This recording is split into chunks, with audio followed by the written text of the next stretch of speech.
Growing up as a fan of comic books and DC comic books in particular, you get a strong feeling that you know the characters and heroes that you see, that you sort of know who these people are. Everyone has a generalized idea of who Superman, Batman, and Wonder Woman are. Superman's the strong one, the nice one, the courageous one. Batman is the smart one, the stoic one, the jaded one. Wonder Woman is the warrior, the loving one, and the lethal one. I could go on describing every DC character, and I believe I would do well enough. Well, I guess I would do it well enough for everyone except for Supergirl. Introduced to us as Kara Zor-El in the late 1950s, she was mainly used as a side piece for Superman, only really appearing when he needed her. She was also a teenager and would try to fit in with girls of the era, worrying about dates and boys, and along with fighting crime. She was also shockingly perfect, but I'll get into that later. She's really strong, she's really fast, she can leap buildings with a single bound, and so on. Other than her femininity, there's not much to set her apart from Superman. This would all be well and fine for the time in which she came from, but it's been years since her introduction. In the modern age, how would you find the woman of tomorrow without the man of tomorrow? Her characterization would stumble a bit, as I don't think DC knew what to do with her. They wrote her off in the 80s during Infinite Crisis, and then replaced her with a shape-shifting alien named Matrix after Superman's passing fighting Doomsday. But we're not here to talk about Matrix and their love affair with Lex Luthor. The Matrix Supergirl would be followed by the Linda Danvers version, and we wouldn't even see the return of Kara Zor-El as Supergirl until 2005, where her origins would be revamped. This version of Kara Zor-El is more flawed than she was previously, being unable to connect to Earth civilians and heroes, as well as trying but failing to live up to the Superman and all he represents. It was an interesting direction to take the character, as her previous iteration was more or less female Superman. She struggled more and reflected more on the destruction of her planet. It was a good step forward for the character, but this era of Supergirl lacked any interesting stories for her, just really weird ones. She begins hearing voices in her head telling her to slaughter Kal-El because her father experimented on her and made her into a weapon for some reason, and right before that she ended her relationship with her abusive boyfriend. I believe they had good concepts for this era, but flopped the execution. Then the New 52 would step in and step up the game. Kara in this universe reboot retains and explores what I would call the good aspects of the previous iteration. We get to see Kara realize her planet and people have been destroyed, and we see her grieve in a way we haven't before. And straight off the bat, they set Supergirl apart from Superman. Formerly, we would tend to see Superman and Supergirl rejoice in finding one another since they're the last of their kind as well as family. Post-crisis, he would even get way overprotective, while Kara was simply learning how to fight from the Amazons. But here, the fact that they're a family feels more desolate to Supergirl. Supergirl was raised on Krypton. Her family, culture, and everything she knew is gone. While she does have Kal, he doesn't even go by that name anymore. The baby she knew grew into a man, while she lied in dormant in space. And because of that, he grew up as a normal human with no memory of where he came from, with the loving Kents as parents. They both came from a doomed planet, but only Supergirl got to feel that monumental loss. She lost her entire world, and all she got in return was invulnerability. This loss cut so deep in her that oddly turns into anger. Anger for a planet she'll never call home, anger for humans who look at her with strange eyes, and anger for a cousin who tries to mold her into him. All those feelings build up into the better story of this era, Supergirl, Red Daughter of Krypton. Yeah, she dons the Red Lantern ring, which uses her for all her followed up rage. Anyway, that got edgy too quick. I like this version of Supergirl. It's at its best when it's exploring the aforementioned aspects of her character, but we hardly get a chance to see who she is other than the things that have happened to her. We see her make connections to humans, but this is a 40-issue series, so we don't see them often enough for Supergirl to grow alongside them.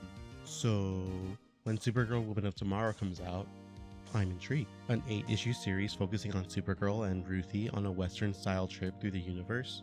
Add in parallels between that new girl and Kara, and I'm sold. For real though, if I were to make a top whatever comics of last year, Supergirl Woman of Tomorrow would definitely be at the top of the list. As of writing this, it is February 16th, 2022, and the final issue just came out, and I have thoughts. And by the end of it, I hope I can rally more people into picking up the trade possibly, because I think this just might be the definitive Supergirl story and the best depiction of the character. And I say this as someone who didn't really know about Supergirl coming into this. If my extremely short summary of the plot is intriguing enough, and you enjoy the art style, I highly recommend you read the story first, as I will be delving into spoiler talk. It's okay, go ahead. I'll be here waiting for you to get back, drinking some hot cocoa. Oh, you're back? Never left? Either way, thank you for taking a little time to consider your next move. For now, we we continue. The events of Women of Tomorrow begin on a medieval-esque planet at sunset on Plain.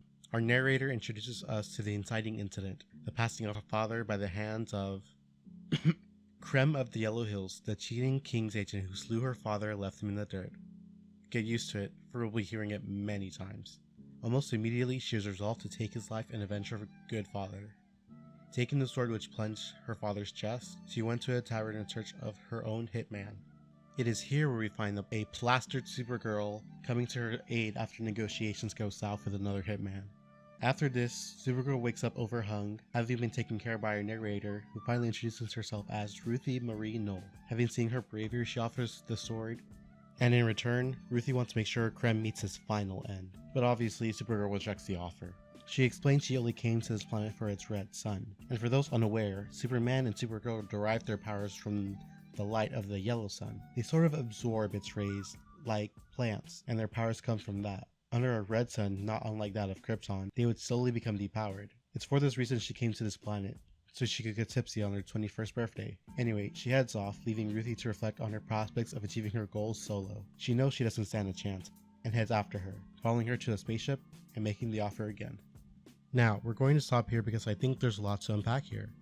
Supergirl rejects the offer once more, telling young Ruthie not to seek vengeance, and to look for justice instead. Ruthie retorts that she just lost her father, her whole world. Clearly this gets to Supergirl as she pauses and winces at the thought of losing her own planet, which she always thinks of. I believe this brilliantly sets up thematic parallels between Ruthie and Supergirl. Supergirl is someone who already lost her world, and literally had to get up the next morning like it never happened. And right now, while she figuratively lost her whole world, the pain is still fresh for Ruthie. While we don't know what will become of Ruthie if she doesn't get this closure, we already see what it's done to Supergirl in this title.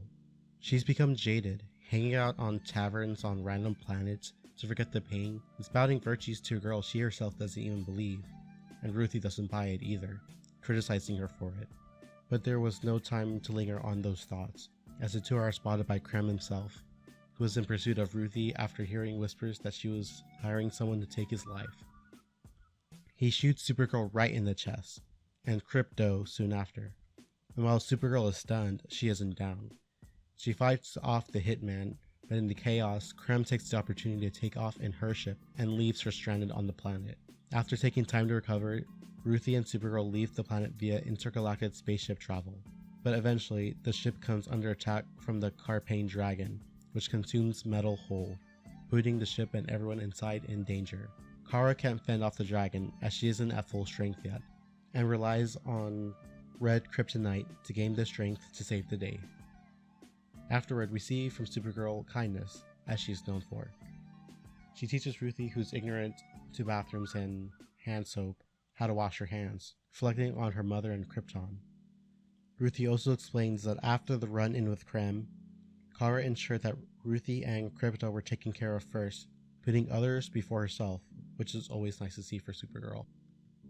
Eventually they track Krem to the city of Maypole on the planet Kornon, but immediately they run into roadblocks.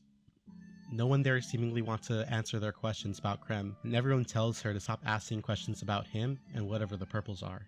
It gets to the point where in the middle of the night a drive-by shooting occurs trying to take care of the problem.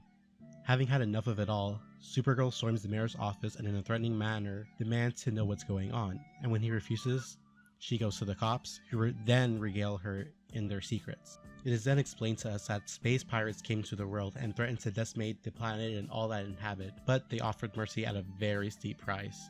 The blue race, being rich and affluent, weren't even able to pay. However, at the imprisoned Krem's suggestion, he suggests they pay back in riches and in a good time, offering the lives of the impoverished purple race. The pirates took their offer and took Krem with them, seeing that he was as depraved as they were.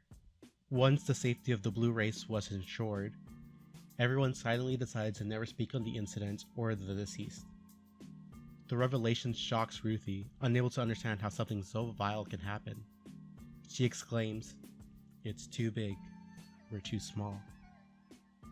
Supergirl consoles her. Even more chilling, as they further review the damage, they find a purple crying infant in the rubble, at which point we begin cutting to Ruthie and Supergirl following Krem and the Brigand's trail of destruction across the universe. They tend to the wounds of an alien on Incombe, who survived the attack by playing possum. He saw his friends sprint like high heaven only to see his life get taken before his eyes. We then find our heroes on Telios, where they spot a gravedigger trying to bury masses. Supergirl offers her aid, taking them all in an instant, and locates the daughter of the digger, who offers his thanks. Then, suddenly, the duo is on Erlane. Supergirl is taunting a woman named Irasan in the wreckage, with the intention of getting hit. She refrains, believing she is too big and will land a mortal blow on Supergirl. Kara retorts that if she were so big, she could have stopped it. And then Irasan goes off on her. Supergirl can't even get a thought out until she stops. She realizes what she's doing, fully understands what happened, and just breaks down crying. Apparently she was off-world during the attack, and came home to find her family gone, reduced to ash. This is another interesting moment, but I'll get to why that is later instead of going off on a tangent right now. I believe the effect might be great if I hold off on explaining why that is later on. Anyway, it goes on like this for a while. They go to a planet where Brigand was left behind and was hurled with rocks by the natives. Ruthie comments she thought Supergirl would have saved him, and Supergirl says, "Do you?" The Brigands were so ruthless that they even went to the most peaceful planet in the universe, a planet of monks, and they just wiped them all out. The monks were said to have not even fought back and continued to pray while being massacred. The path of destructions the Brigands lay is so massive that Supergirl has to fly away to the sun to scream, as to not hurt or break anything. For those unaware, Supergirl doesn't tap into her strength, her heat vision, her ice breath.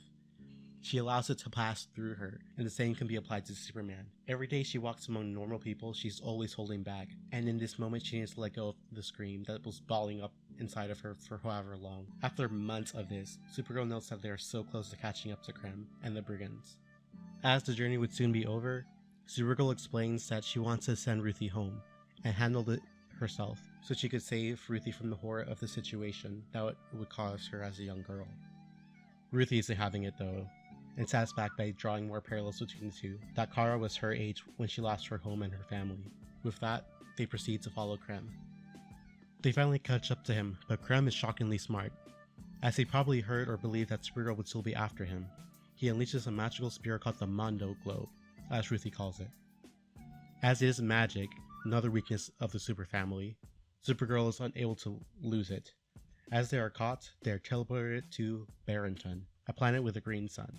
As previously noted, suns with a different colored race have distinct effects on Supergirl and Superman. As it turns out, Krem sent them to this planet because Superman had been sent there to die, as the green sun depowers and hurts Kryptonians. Supergirl reveals Superman only lasted 45 minutes before being rescued by the Justice League. Ruthie, seeing the placement of the sun, estimates that the duo have about 10 hours before the sun goes down. Only problem is the planet is teeming with monsters. With Supergirl incapacitated, Ruthie must protect them for the grueling 10 hours. This goes over fairly quickly with only a few close calls. Ruthie barely fends off a dinosaur, but its corpse later draws in monsters. Ruthie is helpless to fight several large beasts, but Supergirl luckily manages to shoot one, which scares off the rest. The last encounter happens at sunset, with Supergirl becoming empowered with just enough time to fend off the extremely large beasts. They fly off once again to Krem with incredible speed. He uses another globe, but this time Supergirl brings her magic horse, Comet, hoping to outrun the globe. During the chase, Ruthie narrates the story of Supergirl and the destruction of her planet, hoping to tell someone should she not survive the second encounter with Krem. This retelling of the end of Krypton is hauntingly chilling, more so than it ever was. Just as in the first iteration of the story, Argo was cut cleanly from the planet and preserved in an air of bubble miraculously. Unlike previous versions, however, it was anything but a miracle. Kara Zor-El was in school when the planet imploded. She woke up in the wreckage, the city in ruins, and witnessing many people who did not survive the ordeal. She soon loses her mother to radiation and poisoning, dying slowly over time. Many were soon to follow.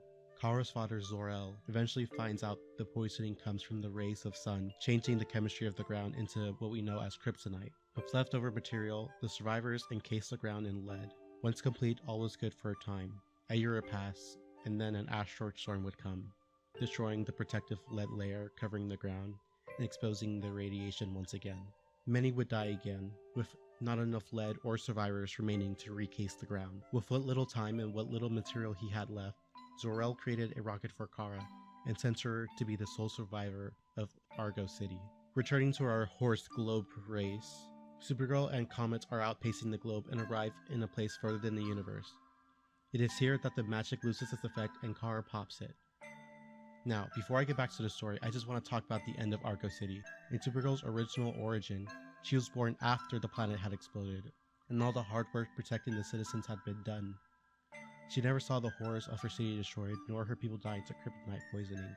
Argo survived for many years before their protective lead barrier was broken, forcing both Kara's parents to send her away to Earth to survive. And then she got over that pain in like 3 panels. That's why I call OG Supergirl perfect, as she's almost literally invulnerable, not even feeling the pain of the ordeal. Even while other versions of the tragedy show Supergirl cry over her home and mourn it, she always gets rocketed away before things get ugly. Returning to the universe, Supergirl prepares for the final battle with the Brigands as she quickly apprehends Krem. They manage to outrun the Brigands, but eventually the running stops. Leaving Ruthie with Comet to protect her and ensure that she doesn't get any funny ideas with Krem, she takes off to space and the Brigands are there. The fight starts off well for Supergirl, but the artillery the Brigands own must be state of the art for the whole universe because they begin to wipe the floor with her. She may be strong, but there's only so much she can do on her own, and then eventually they apprehend her. Back on the ground, Krem reveals the manner in which he ended Ruthie's father's life. As he is Krem of the Yellow Hills, the cheating King's agent, he is tasked by the King to weed out troublemakers unhappy with his rule. Krem met her father and was invited inside as they are very hospitable. On the hills, however, he makes a crude joke about the King, hoping he would laugh and thus give a reason to end him. Now, this is the funny part. Sad for Ruthie though. Her father didn't get the joke and makes a big fuss about it. Krem, not wanting to hear about it, just stabs him and leaves him to rot anyway. He passed the test by being loyal to the King and died anyway because he didn't like the joke. He died a pointless death, and this whole adventure would have been avoided if Krem wasn't just such a terrible person, taking joy in mayhem. It's at this moment, however, that Comet, with his super hearing, notices Supergirl is in trouble, but hesitates to come to her aid. She's supposed to keep watch of Krem and Ruthie, and he doesn't trust her not to do anything rash. Ruthie asks Comet to put her trust in her, and then he flies off. Now comes the best line in the series. In her memoirs, she goes, "You ever lied to a horse before?" The absurdity of the situation is comical to me, and it makes me smile. Anyway, as Comet and Supergirl take on the Brigands, Ruthie has a conversation with Krem. If she were to follow through on her threats, she would never be safe from the Brigands.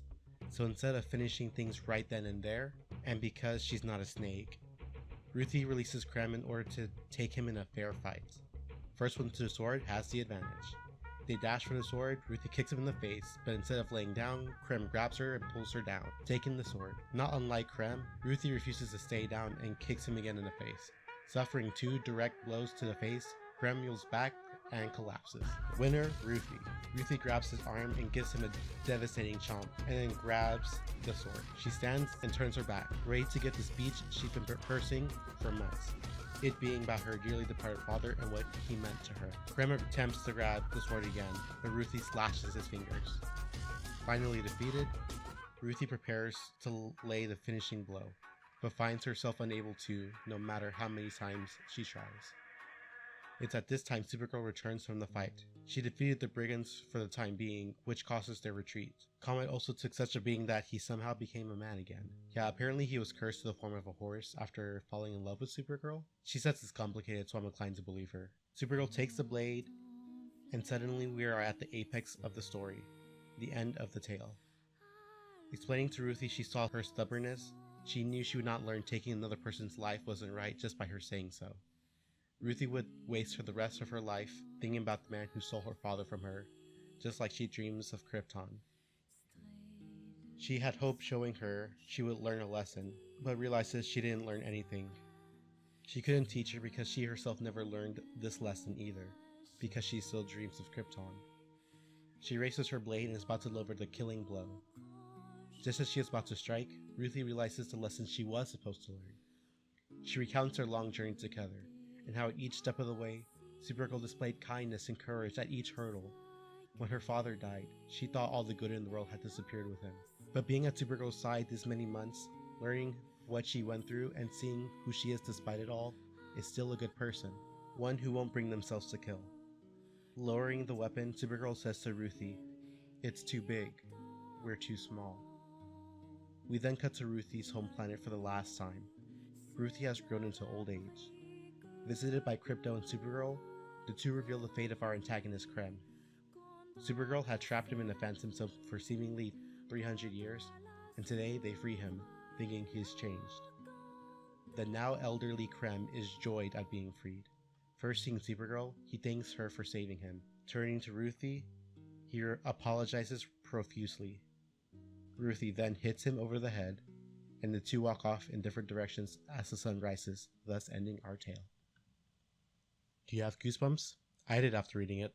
Part of why I call Woman of Tomorrow the definitive Supergirl story is because it sets up everything and it attempts to do so brilliantly, and I feel everything was executed perfectly, all while it pays respect to Supergirl lore at every opportunity, from the first issue bringing up the power of the sun to the last one bringing up the Phantom Zone. But above all, I enjoy the book for what it has to say about Supergirl thematically and the lesson it teaches through Ruthie and Supergirl's journey.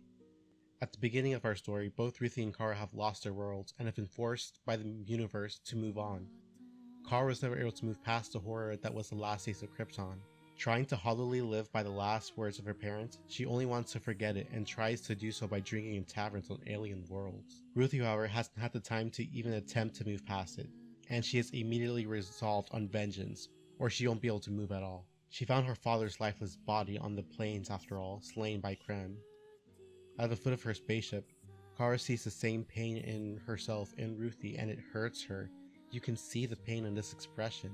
It really gets to you like it got to Supergirl. She wants to teach Ruthie a lesson or moral that she herself is trying to believe in. The journey they go on, the hardships, the atrocities they experience, pushes Supergirl near the limit. And at the end of everything, even Supergirl couldn't remember what moral she was even trying to instill in Ruthie. That murder is bad? That even lowlifes like Krem deserve mercy? Screw that, Supergirl says. At this point, she doesn't even care, after having been beaten within an inch of her life. But despite not even recalling what she wanted to teach her, Ruthie still learned what it was. That despite the many horrors they have endured, Supergirl was still able to keep walking and keep doing good. She did it when she protected Ruthie after having been shot in the chest, when she taught her how to wash her hands, when she dug graves for people she didn't even know, and Ruthie returns the favor to Supergirl by reminding her of this lesson, that good in the universe still exists, even when the universe destroys your home, or a bad man takes your father from you. I think when she realizes this, it's why she says it's too big, we're too small. For eagle-eyed readers, this phrase was said after the revelation in Maypole, and once again on Erlon. And I hope I have the proper understanding that is in reference to all the people that need help, to all the injustice in the universe, that those willing to do good or be good is too small, possibly too small to make a difference. Just as the alien woman was unable to save her family, Supergirl her planet, or Ruthie her father. But that's why I connected so much with this story and why I call it the definitive Supergirl story, and the definitive Supergirl. In most versions of the character, and even in this comic, Supergirl has been described as a person with boundless kindness, and by extension, perfect. Someone who always does the right thing. But that's not realistic. People don't always do the right thing or the kindest thing, especially after witnessing the worst the universe has to offer. This Supergirl is no exception. However, what Tom King does is shows how hard Supergirl has to struggle to do the right thing. Hardship after hardship, battle after battle, loss after loss, Supergirl has to wonder what it's all for and why she keeps doing everything she can knowing she's too small to protect everyone. But at the end of the day, she still does it. Even offering kindness to the worst kind of person when forcing redemption upon Krem. Because that's who Supergirl is. Not someone who is kind in the face of evil and adversity, but someone who is kind despite it. Okay everybody, take a quick break. We should be 95% of the way done, and if you made it this far, it's almost over. But before we do end things, I did want to rebuttal common criticisms I've read online. Nicole Drum from comicbook.com states they feel Tom King in the miniseries is exploiting Supergirl's trauma, despite growing past it in recent depictions. They state, as was a problem for me in the first issue, King remains beholden to the idea of Kara as this angry person, suffering person despite the abundance of recent stories depicting her character growth. Here in the final issue, Kara is sadder and suffering, and is defeated by her trauma, perhaps exhausted even to the point that it truly feels that her trauma is being exploited. While Supergirl's trauma is central to the plot of the miniseries, Nicole misses the mark when they state that Kara is defeated by it. If she were defeated by it, she would have simply slew Krem and went about her life in the manner she was doing before. But as previously stated, she perseveres in doing kindness, standing by her morals even when it becomes difficult, and even when she questions it. And I ultimately believe she does grow past it. We see Supergirl long after the events of the miniseries, and she looks genuinely happy, and welcomes Krem back to his home planet with a smile, despite all he put her through. Other people took issue with the last page of the comic, which details Ruthie in her old age knocking over a rehabilitated Krem to the ground.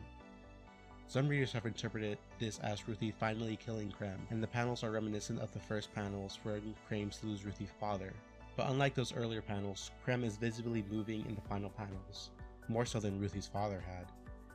Also of note, the first issue begins at sunset when Ruthie's father passes, possibly as a way to show light expiring and hope and goodness being extinguished, as Ruthie puts it later in the series. The issue ends at sunrise, showing that all is right in the universe, hope always returns, or at least I believe so. So I don't think Ruthie ended him, as it would be counter to everything the comic had set up and established. Also, some people took issue that while this is a Supergirl story, the protagonist is Ruthie. It's understandable, I'd say, but as previously noted, Ruthie serves as a foil to Supergirl, as the two characters are meant to parallel each other in experience. We already know Supergirl's story, so seeing it through her eyes and watching them grow through each other is more satisfying in my opinion. It also saves some twists from being cheap, which is my last point of contention.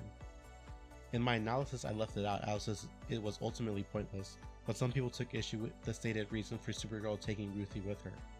Starting out, Ruthie was led to believe that Supergirl was hunting Krem in order to gain information to save Krypton, who had been pierced with a poisonous arrow. But it was revealed in the final chapter that Krypton was fine, and Supergirl needed to bring her along to teach her a lesson since she would be able to identify Krem. Many felt it cheapened the sense of urgency, since they had believed it was a race to save Krypton, except he recovered on his own. I don't have much to say about this one other than the sense of urgency for me came from seeing the trail of destruction the Brigands left, and trying to stop it from happening again, rather than occasionally being reminded that Krypton still needed help. That pretty much sums up most of the criticisms I've read online of the series. And with that, we've reached the end of the video. If you made it this far, I want to give you my sincerest gratitude for giving me the time of day. I've had a good time reading this miniseries over the last few months that I really felt I had to give it my time, since no one else really was. It gave me a deeper appreciation for Supergirl's character, and gave me a new favorite comic book original character in Ruthie. I really do hope we get to see more of her in Supergirl. I feel like there's more room for their adventures due to the massive time skip at the end. If you liked this video, maybe give a watch to one of my previous videos about Deltarune if Undertale is your thing, or if you're a cartoon fan, I gave my thoughts on the first 2 episodes of the Proud Family revival. If you've seen either of those and made it this far into this one, I just want to let you know I love you. I would appreciate if you did the usual YouTube things, put a like and a comment and maybe even a share if that's not too much to ask. With that being said, I'm going to start working on my next video. No promises on the subject. Thank you and goodbye.